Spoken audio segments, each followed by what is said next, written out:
Alhamaha fujuraha wa taqwaha, sesungguhnya kami telah menunjukkan jalan kepada kalian, ada jalan kefujuran, jalan yang dipenuhi dengan dosa. Yani jalannya siapa? Jalannya syaitan, jin ifrit gitu ya, iblis.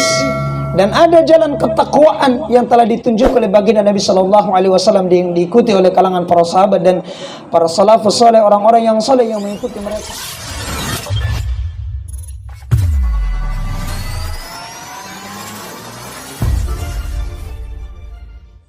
Jadi suatu ketika malaikat Jibril alaihi salam mendatangi baginda Nabi Muhammad sallallahu alaihi wasallam dan menyampaikan 3 hal kepada beliau. Dia sampaikan, "Ishma syitta fa innaka mayyitun." Wahai Muhammad, hiduplah sesukamu, niscaya engkau pasti akan mati. Wa ahbib man ahbabta fa innaka mufarriquhu. Dan cintailah apa-apa saja yang engkau cintai, niscaya engkau pasti akan berpisah dengannya. Wa'mal ma'syita fa innaka laqihi. Dan berbuatlah sesukamu, niscaya engkau pasti akan dimintai pertanggungjawaban. Maka dalam kaidah usul, jika ada sebuah perintah yang itu tidak dikhususkan kepada baginda Nabi Muhammad sallallahu alaihi wasallam, sebenarnya itu lebih ditekankan lagi kepada umat Nabiullah Muhammad sallallahu alaihi wasallam. Jadi seakan-akan malaikat Jibril menyampaikan kepada kita, ya Muhammad sallallahu alaihi wasallam, sampaikan kepada umatmu bahwa hiduplah sesuka mereka. Mereka itu pasti akan meninggal dunia.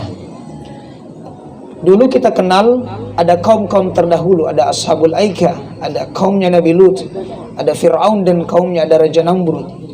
Mereka punya kekuasaan yang hebat. Bahkan kita sering mengenal kisahnya Qarun yang memiliki harta yang banyak. Mereka itu lebih hebat daripada kita. Bicara masalah harta, banyak sekali hartanya. Dan saya pikir, misalkan bicara masalah kekayaan, Qarun itu luar biasa sekali hartanya. Dan kayaknya belum ada yang mampu mengalahkan Qarun, harta kekayaannya. Begitupun kekuasaan yang dimiliki oleh Fir'aun dan Raja Namrud. Pertanyaannya, di mana mereka sekarang? Telah meninggal dunia dan ditelan oleh zaman. Kalaulah harimau mati meninggalkan belang, gajah mati meninggalkan gading, dan manusia mati meninggalkan nama. Hari ini tidak ada satupun orang tua yang menginginkan anaknya disebut namanya Fir'aun, gitu ya, Namrud, Qarun, Haman, Abu Lahab, Abu Jahal. Tidak ada yang mau menamakan anaknya seperti itu. Atau ada yang mau ingin namanya seperti itu. Kita ganti saja malam ini. Tidak ada. Nama mereka adalah nama yang buruk dan menjijikan. Walaupun mereka sudah meninggal, wafat berabad-abad lamanya, tapi nama mereka tetap abadi dan dikenang sebagai nama yang buruk. Begitupun juga nama-nama yang baik dari kalangan para anbiya, kalangan para rasul, dan begitupun kalangan sahabat baginda Nabi sallallahu alaihi wasallam. Mereka adalah nama yang harum, nama yang baik, yang sampai hari ini kaum muslimin berlomba-lomba untuk kemudian menamakan anak-anak mereka, berharap agar kemudian anak mereka itu menjadi generasi yang mengikuti kalangan para sahabat. Itulah perjalanan hidup kita. Ishma syitta fa innaka mayyitun. Jadi kita semuanya ini, apapun keadaan kita, pasti akan dipisahkan dengan maut, karena dia adalah sesuatu hal yang pasti. Ainama takunu yudrikumul mautu walau kuntum fi burujim musyayyadah.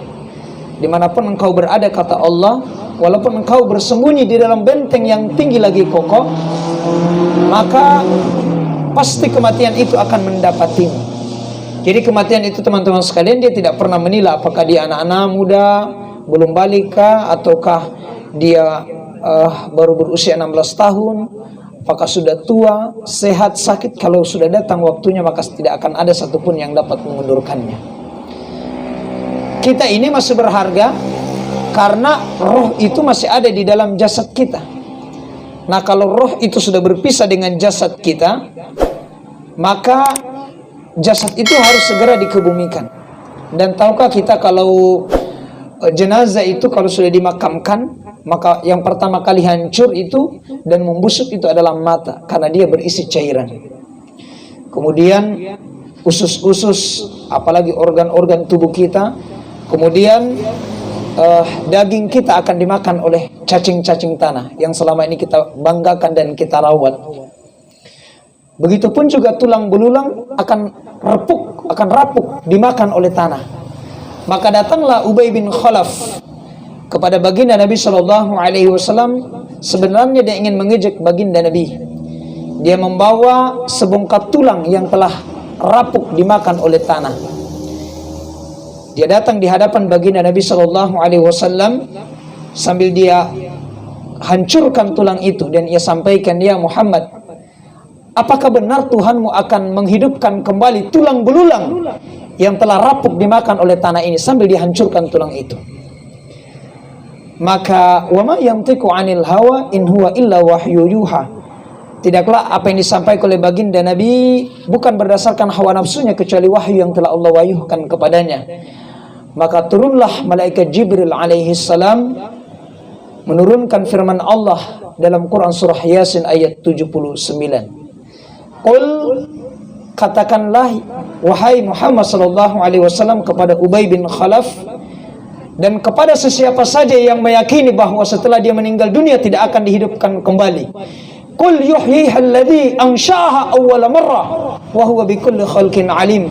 Bahwa sesungguhnya yang akan menghidupkan kembali tulang belulang yang telah rapuk dimakan oleh tanah itu adalah Allah yang akan menghidupkan kembali, yang menciptakannya pertama kali, dan Allah mengetahui perkara segala makhluknya. Maka tulang belulang itu akan dihidupkan kembali oleh Allah yang telah rapuk dimakan oleh tanah, akan disusun kembali sebagaimana pertama kali Allah Subhanahu wa taala ciptakan. Untuk menjawab pertanyaan Ubay bin Khalaf, sang dedengkot kafir yang tidak meyakini bahwa kalau dia sudah meninggal dunia tidak akan dihidupkan kembali oleh Allah Subhanahu wa taala. Teman-teman sekalian yang dimuliakan oleh Allah Subhanahu wa taala, maka dari itu Allah sampai bahkan 3 kali berturut-turut mengulangi kalimat muhdarun di dalam Quran surah Yasin. Malam ini kita datang di kedai Al-Amin. Di pengajian seperti ini dipanggil hadirun, karena kita datang adalah karena pilihan kita sendiri. Kita datang karena kita sadar pengajian itu luar biasa sekali pahalanya kita berkumpul seperti ini, maka sayap-sayap para malaikat akan menaungi kita dan mereka akan senantiasa memohonkan ampunan kepada kita agar dosa-dosa kita diampuni oleh Allah Subhanahu wa taala sampai kita bubar di majelis ini. Maka kita datang, maka saya panggil hadirin. Tapi Allah tidak menggunakan kalimat hadirin dalam Quran surah Yasin. Allah menggunakan kalimat muhdarun. Pertama Allah berfirman dalam Quran surah Yasin ayat 32. Wa in kullun lamma jami'un ladaina muhdarun. Dan sesungguhnya setiap umat itu, kata Allah, pasti akan didatangkan kepada kami, akan dihadapkan kepada kami. Allah mengulangi lagi dalam Quran surah Yasin ayat 53, in kanat illa sayhatan wahidatan fa idahum jami'un ladaina muhdarun. Dan teriakan itu hanya sekali saja, maka serta-merta mereka itu telah datang menghadap kepada kami. La yastati'una nasrahum wa hum lahum jundum muhdarun, dalam firman Allah dalam Quran surah Yasin ayat 75. Diulang sampai 3 kali dalam Quran surah Yasin. Itu artinya bahwa tulang belulang yang telah rapuk dimakan oleh tanah itu akan dihidupkan kembali oleh Allah dan akan dihadapkan kepada Allah untuk dimintai pertanggungjawaban terhadap apa-apa saja yang kita kerjakan selama kita hidup di dunia ini. Siap ataukah tidak? Kita punya amalan kebaikan ataukah tidak? Kita ini orang soleh ataukah tidak? Tetap kemudian kita akan dihadapkan oleh Allah Subhanahu wa taala untuk dimintai pertanggungjawaban terhadap apa-apa saja yang kita kerjakan semasa hidup kita di dunia ini. Itu yang pertama. Yang kedua, malaikat Jibril alaihissalam menyampaikan, wa ahbib man ahbabta fa innaka mufarriquhu. Ya Muhammad, sampaikan kepada umatmu, cintai apa-apa saja yang mereka cintai di dunia ini, niscaya pasti mereka akan dipisahkan, akan berpisah dengannya. Kita, posisi kita sebagai orang tua, kemungkinan mencintai pasangan hidup kita atau ke anak-anak kita, atau bahkan kemungkinan harta yang siang dan malam kita mencarinya, kedudukan nama yang masyhur kita berupaya untuk mencarinya, bahkan ada yang menghalalkan segala cara. Pasti kita akan berpisah dengannya, dan Apakah kita yang akan meninggalkannya atau mereka yang akan meninggalkan kita? Itulah kehidupan kita. Maka kata baginda Nabi Shallallahu Alaihi Wasallam, seorang hamba itu kalau dia sudah meninggal dunia maka hanya 3 saja yang mengiringinya. Pertama adalah keluarganya akan mengiringi dia sampai di pemakaman, mengiringi keluarganya. Kemudian yang kedua adalah hartanya, dia akan mengiringi. Kalau punya kendaraan motor maka kendaraan itu, mobil itu akan digunakan untuk mengangkut keluarganya untuk hadir di pemakaman. Kemudian yang ketiga adalah amalnya. Maka 2 akan kembali dan sisa yang tersisa hanyalah 1. Keluarganya akan kembali ke rumah. 1 hari 2 hari mereka akan berlinang air mata sedih atas kehilangan kita. 1 tahun mereka mulai tertawa gembira ria, mereka mulai melupakan kita, dan kemudian mereka sibuk dengan urusannya masing-masing. Berlalu 5 tahun, 10 tahun, berganti generasi, dan kemudian kita dilupakan. Setelah itu harta akan kembali. Enak kalau seandainya kita punya harta, kemudian kita wafat meninggalkan anak yang soleh. Insya Allah seperti anak-anak muda yang hadir pada malam ini. Mudah-mudahan semuanya menjadi anak yang soleh.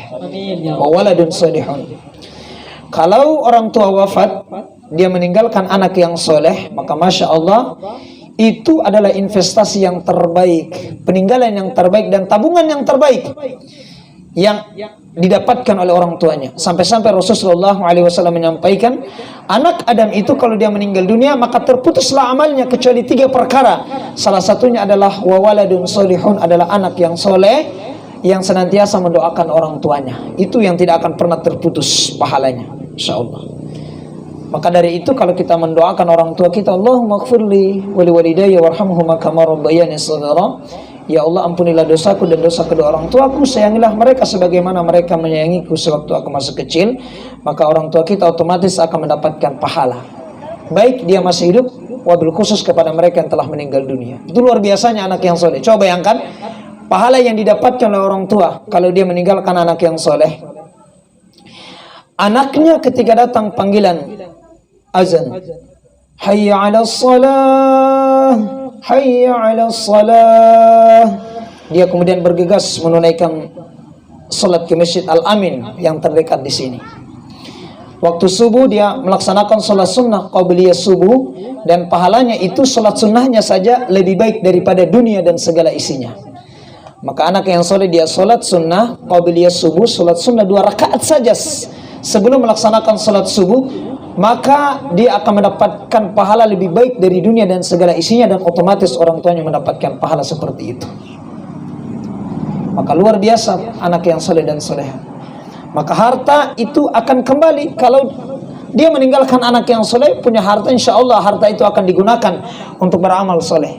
Akan digunakan, misalkan seperti ini, Masya Allah, kita gunakan halaman ini untuk merekrut anak-anak muda di sini, orang tua kita di sini hadir di majelis seperti ini. Kita manfaatkan harta orang tua kita. Ini saya tanya tadi, halamannya siapa ini? Beliau sampaikan tadi, oh ini punya orang tua, Masya Allah. Nah itu yang saya maksud. Tapi kalau kita meninggalkan anak yang toleh, yang beleng-beleng, dibilang Ustaz Das'ad, kalau orang tuanya meninggalkan harta, harta itu dia akan gunakan untuk maksiat. Bisa saja dia gunakan untuk berzina, berjudi, minuman khamar, narkoba. Sekarang ini banyak generasi-generasi kita hancur itu. Karena kesalahan mereka bergaul. Orang tua akan merasakan kesedihan yang sangat mendalam di alam barzahnya. Menyesal dia telah melahirkan anak-anak yang beleng-beleng seperti itu. Para hadirin sekalian akan Allah Subhanahu wa taala, dan yang tersisa yang kedua adalah amalnya, dan itulah yang akan menemaninya. Yang akan menemani. Kalaulah dia adalah seorang hamba yang beramal soleh, maka insya Allah amal solehnya itu akan menemani dia dengan bentuk paras yang begitu indah sampai tibanya yaumul ba'ats, hari kebangkitan. Kemudian yang ketiga kata malaikat Jibril alaihi salam, wa'mal ma'syita fa innaka laqihi, dan berbuatlah sesukamu, sampaikan kepada umatmu, silakan mereka berbuat sesukanya, niscaya mereka pasti akan dimintai pertanggungjawaban terhadap apa-apa saja yang mereka kerjakan. Tidaklah perbuatan yang kita kerjakan walaupun di tempat yang gelap gulita, di tengah lautan dalamnya samudra, tidak ada satupun makhluk yang melihat kita, tapi ada Allah Subhanahu wa taala raqibun atid, ada malaikat raqib dan atid yang akan mencatat setiap amalan kebaikan dan amalan keburukan kita. Tidaklah seorang hamba mereka bercakap dua orang selain ketiganya adalah Allah Subhanahu wa taala yang akan senantiasa mengawasi mereka. Faman ya'mal mithqala dzarratin khairan yara, sesungguhnya amalan kebaikan yang kita kerjakan walaupun sebesar dzarrah yang sangat kecil yang tidak bisa dilihat oleh mata, tetap akan mendapatkan balasan di sisi Allah Subhanahu wa taala. Wa man ya'mal mithqala dzarratin syarran yara, dan keburukan yang kita kerjakan walaupun kecil sekali tetap akan mendapatkan balasan di sisi Allah Subhanahu wa taala. Allah itu Maha Adil. Tidak ada perbuatan hambanya walaupun amalan kebaikan itu kecil tetap mendapatkan balasan di sisi Allah. Dan begitu pun juga keburukan yang dikerjakan walaupun kecil sekali tetap akan mendapatkan di sisi Allah Subhanahu wa taala balasannya. Dan datang yaumul ba'ats, digiring semuanya manusia di padang mahsyar dan kemudian ditimbang di yaumul mizan. Syukur kalau amalan kebaikan kita lebih berat dibandingkan dengan amalan keburukan kita, maka kita akan mendapatkan pahala yang luar biasa. Balasannya adalah dimasukkan ke dalam surganya Allah Subhanahu wa taala. Tapi celaka, kita sudah hidup di dunia ini sudah susah, kemudian pas meninggal susah juga. Gitu. Itu namanya apa? Susah. Gitu. Susah. Ketika ditimbang ternyata lebih berat amalan keburukannya dibandingkan dengan amalan kebaikannya. Bagaimana balasannya? Orang kalau di yaumil hisab itu ditimbang lebih berat amalan keburukannya, maka dia ditempatkan di nerakanya Allah. Bagaimana bentuk siksaannya neraka? Allah gambarkan dalam Quran surah An-Nisa ayat 56. Innal ladzina kafaru, sesungguhnya orang-orang kafir yang durhaka terhadap ayat-ayat kami, saufa nuslihim nara, kalau kami akan lemparkan mereka ke dalam neraka. Kullama nadidat juluduhum juludan ghairaha liyadhuqul adab, maka ketika mereka masuk ke dalam neraka, setiap kali kulit mereka hangus, kami ganti dengan yang baru. Kulit mereka hangus, kami ganti lagi. Kulit mereka hangus, kami ganti sampai terus menerus. Kulit mereka terus diganti setiap kali tubuh mereka itu hangus, agar kemudian mereka merasakan azab. Innallaha kana azizan hakima, dan sesungguhnya Allah itu maha perkasa lagi maha bijaksana. Itu siksaan orang-orang yang lebih berat amalan keburukannya dibandingkan dengan amalan kebaikannya. Apalagi orang-orang kafir yang tidak pernah mengucapkan dua kalimat syahadat, asyhadu an la ilaha illallah wa asyhadu anna muhammadar rasulullah sallallahu alaihi wasallam. Itu case dia, tidak dihisap, langsung dilemparkan ke dalam neraka. Atau yang murtad, sudah mengucapkan dua kalimat syahadat, pas besar gara-gara cinta gitu, dia mencintai yang beda akidah. Ini saya sampaikan karena banyak sekarang orang murtad gara-gara cinta. Cinta apa namanya itu? Cinta buta. Gitu ya. Cinta monyet. Akhirnya kayak monyet di dalam neraka, kayak monyet gitu. Kes orang-orang kafir dimasukkan dia ke dalam neraka. Itu kata Rasulullah SAW, sesungguhnya siksaan yang paling ringan di dalam neraka itu seperti seorang hamba, seseorang yang dipakaikan terompa sandal dari api neraka yang membuat otaknya itu mendidih, dan dia merasa seolah-olah siksaan itu adalah siksaan yang paling berat, padahal itu adalah siksaan yang paling ringan di neraka. Begitupun balasannya orang-orang yang beramal saleh, walladzina amanu wa amilus solihati sanudkhiluhum jannatin tajri min tahtihal anharu khalidina fiha abadah. Dan orang-orang yang beriman serta beramal soleh sampai kemudian mereka wafat, kelak nanti kata Allah, kami akan masukkan mereka ke dalam surga yang mengalir di bawahnya sungai-sungai dan mereka kekal selama-lamanya. Itulah balasan yang Allah Subhanahu wa taala berikan kepada orang-orang yang beramal saleh. Maka kita yang meyakini bahwa akidah kita adalah akidah Islam, yang meyakini bahwa kita ini akan mati dan setelah kita meninggal dunia ada kehidupan lain, namanya kehidupan akhirat, dan itulah negeri kita yang sesungguhnya. Di dunia ini adalah tempat kita beramal. Tempat kita beramal. Di negeri akhirat adalah tempat kita dihisab. Maka karena kita sangat yakin bahwa kita akan meninggal dunia dan akan dihisab semua amalan kebaikan dan keburukan kita, maka hidup ini adalah pilihan. Tinggal kita memilih. Fa'alhamaha fujuraha wa taqwaha. Sesungguhnya kami telah menunjukkan jalan kepada kalian. Ada jalan kefujuran, jalan yang dipenuhi dengan dosa. Yani jalannya siapa? Jalannya syaitan, jin ifrit gitu ya, iblis. Dan ada jalan ketakwaan yang telah ditunjuk oleh baginda Nabi Sallallahu Alaihi Wasallam, yang diikuti oleh kalangan para sahabat dan para salafus saleh, orang-orang yang saleh yang mengikuti mereka. Maka beruntunglah. Dan semoga kita semua yang ada di sini mengambil jalan ketakwaan yang telah dilalui oleh baginda Nabi Sallallahu Alaihi Wasallam dan kalangan para sahabatnya, hingga kemudian mereka itu menjadi golongan yang selamat, di mana mereka ridho kepada Allah dan Allah ridho kepada mereka. Jadi hidup ini adalah pilihan, dan setiap pilihan-pilihan hidup kita itu, inilah yang akan menentukan kehidupan kita. Jangankan kita berbicara di akhirat, di dunia ini saja itu tergantung kondisi kita ke depan, itu tergantung dari pilihan kita sekarang ini. Kita ini seperti ini itu karena adalah hasil dari pilihan kita di masa lalu. Ada orang sudah berusia tua gitu, sudah umurnya 50 tahun. Kenapa bisa hafalannya baru sampai surah Al-Fatihah dan 3 kul? Karena itulah hasil pilihannya di masa lalu. Begitupun juga kita ke depan mau jadi seperti apa, sesungguhnya ditentukan dari sekarang ini. Coba bayangkan kalau seandainya pilihan kita sekarang ini, ke depan insya Allah menjadi hafiz Quran, menjadi penghafal Al-Quran. Tidak usah panjang-panjang, satu hari saja satu ayat. Satu hari saja satu ayat. Malam ini alif lam mim. Besok dzalikal kitabu la raiba fihi hudal lil muttaqin. Satu bulan 30 ayat. Berarti satu tahun ada 360 ayat. Nah, kita hidup sudah berapa puluh tahun? Sudah belasan tahun ini gitu. Ada yang sudah puluhan tahun. Gitu. Karena pilihan-pilihan kita itu ke depan itu, keadaan kita itu ditentukan dari pilihan kita sekarang ini. Kalau mau ingin banyak hafalan hadisnya, ya sekarang ini banyak hafal hadis. Kalau satu hari saja, nggak usah satu hari lah, satu minggu, satu pekan hafal satu hadis, masya Allah, berarti satu bulan ada 4 hadis kita hafal. Gitu.